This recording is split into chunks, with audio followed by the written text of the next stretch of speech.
Citadel Dry paints are specially designed to allow you to highlight your miniatures very quickly and easily using a technique called dry brushing.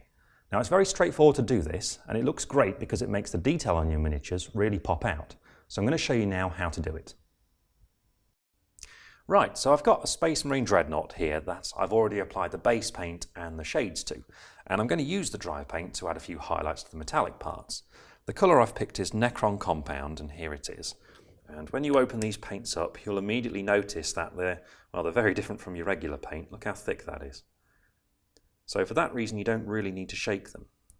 But you need to grab yourself a medium dry brush for a model of this size. It's especially important that it is a dry brush because the bristles on these brushes are much more coarse than regular brushes, much stiffer. And that's very important for this technique, as you shall see in a moment. What you do is get a little bit loaded on your brush and start dabbing it into some tissue like this, because this will work the paint into the bristles. Now I find using a tissue is better than a palette for this because it absorbs more paint and helps me control how much I've got in the brush. You kind of want your brush to be looking like that when you start committing it to the model.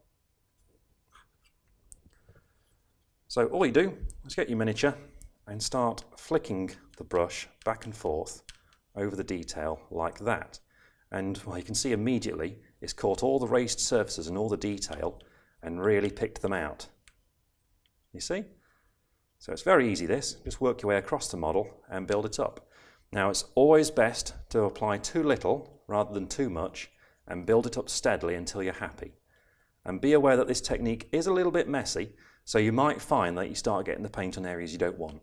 But that's fine, just neaten it up afterwards with some base paint.